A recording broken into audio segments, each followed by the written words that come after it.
Hola, soy Teresa Díez, acompañante de Bineuroemoción, y hoy voy a hablaros de las otitis. Las otitis, lo mejor que se me ocurre, cómo puedo haceros entender cómo trata la bineuroemoción las otitis, es poniéndoos ejemplos. Y voy a hablaros de una mujer que vino a consulta porque su hijo tenían que operarle, tenían que ponerle drenajes en los dos oídos, porque no es que fueran otitis muy repetitivas, de pequeño había tenido, pero ahora la madre se había dado cuenta de que su hijo no la oía a no ser que gritara, y se había dado cuenta que a oscuras por la noche el niño no la oía. Entonces, pues la madre quería evitar poner esos drenajes porque su hijo tenía moco en el oído interno y eso no permitía que el niño oyera. Bueno, primero de todo quiero dejar muy claro que cuando es un niño o una niña quien tiene el síntoma o enfermedad, vamos a tratar a la madre. ¿Hasta qué edad? 10, 12 años, depende de cada niño, cada caso. También puede somatizar conflictos del padre a partir de los 8 o 9 años, pero los niños somatizan mucho los conflictos de la madre. Entonces este niño tenía 4 años y fuimos a tratar totalmente a la madre. ¿Qué le pasaba a la madre, no? Bueno, primero que todo le pregunté si en su hogar había gritos y decía que sí, que eran continuos los gritos, ¿no? Y entonces le pregunté, ¿y tú, en tu infancia, había gritos en tu hogar? Y me dijo un sí rotundo.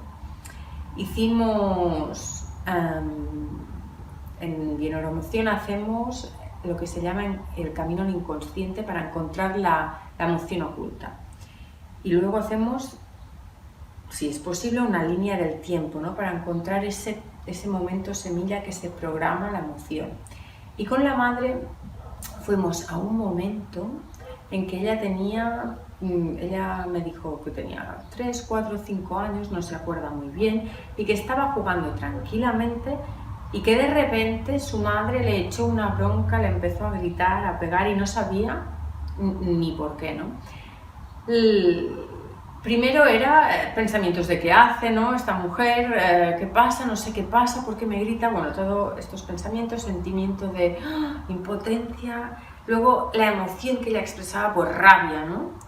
Pero luego desentrañamos un poco más y la emoción oculta de esta mujer, que en ese momento era niña, era miedo por su referente, la persona a quien la estaba cuidando, de repente se volvía con gritos y ella no entendía nada, ¿no? Porque estaba tranquilamente jugando y de repente gritos y algún golpe, ¿no?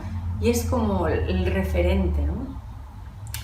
Eso donde le resonaba en su árbol. Ella es doble de una abuela suya, la cual perdió a su madre de un día para otro con un accidente. Y los pensamientos, bueno, el viaje al inconsciente, todo lo pensado por ella a los 3 años lo pusimos en boca de la abuela y fue precioso darse cuenta de que ella estaba reparando la historia de una abuela suya y que se había quedado sin referente, sin madre de repente, ¿no?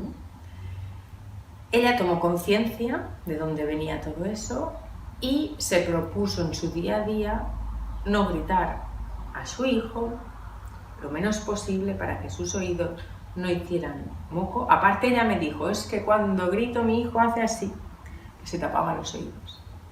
Entonces siempre vamos a buscar a qué te está ayudando la biología cuando se expresa de determinada manera, ¿no?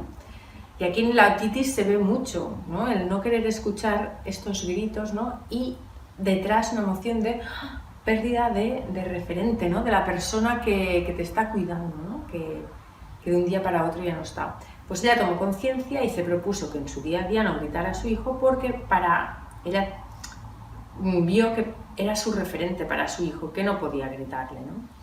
Al cabo de un mes me llamó, me dijo que su hijo no tenía moco en los oídos Aparte que antes habían intentado un montón de antibiótico porque habían ido al otorrino, le dijo lo probaremos, pero esto hace tanto tiempo que está que no se va a ir, pero lo probaremos. Se habían probado de todo y la última solución eran drenajes.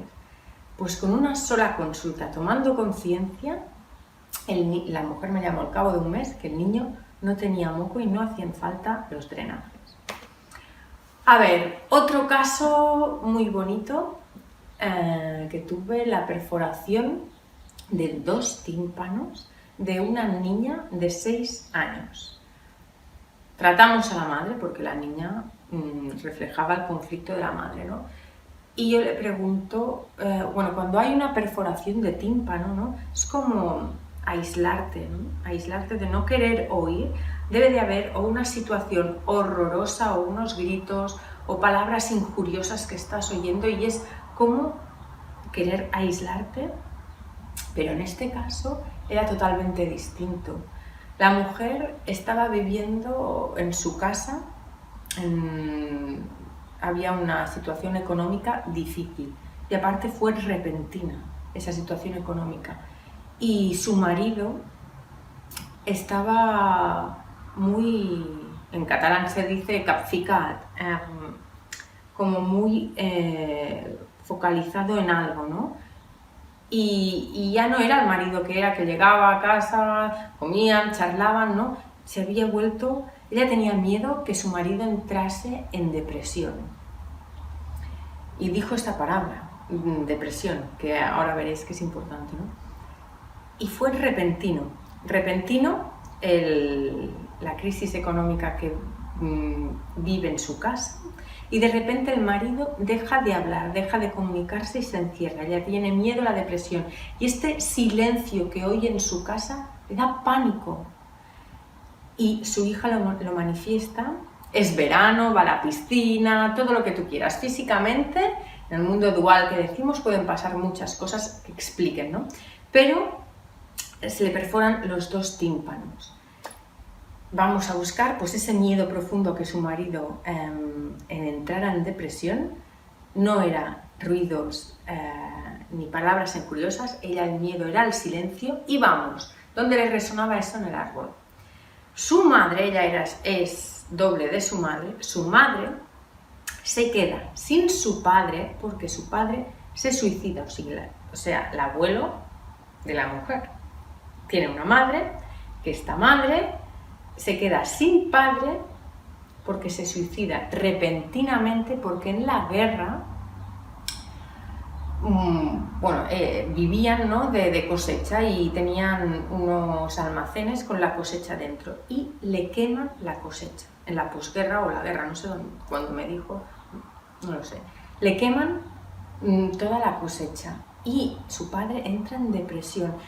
Vemos cómo se repite, ¿no? Por un motivo económico, su padre entra en depresión, se focaliza, ¿no? en ese incendio, ¿no? En ese cambio de situación y el hombre acaba suicidándose. Ella tiene, esto está grabado en ella y tiene un miedo profundo que ve su marido, ¿no? Que ahora está en silencio. Y tiene miedo a la depresión. ¿Y qué hace su hija? Perfora los tímpanos para no oír ese silencio. La mujer tomó conciencia, bueno, fue una consulta preciosa y no sé más. Pero aquí os he querido explicar 2 consultas que hice que me parecieron muy bonitas y que a lo mejor no es tanto pensar, otitis, sí, grito mucho, sí, grito mucho, voy a pensar, ¿no? En no gritar tanto. Vale, esto está muy bien, ¿no? En el día a día no gritar. Pero cuando vas a una consulta puedes buscar, el acompañante te arrastra, ¿no? A encontrar la emoción oculta que hay allí detrás, ¿no? Y es aflorarla y entonces la persona hace como un cambio, ¿no? Como que comprende un dolor que hay de pequeña, que hay en el árbol y comprende, ¿no? Y la biología deja de expresarse como se ha estado expresando. Bueno, espero que os haya ayudado a entender un poco por dónde puede venir, si en vuestra casa hay otitis repetitivas, perforaciones de tímpano. Espero que con este vídeo podáis desmenuzar un poco vuestra historia. Bueno, si os ha gustado el vídeo, dadle un like y si creéis que puede interesarle a alguien, podéis compartirlo en vuestras redes y a mí me encontraréis en www.cambioholístico.com. Abajo en la cajita de información de YouTube voy a dejar todos los datos para acceder a la página web. Gracias.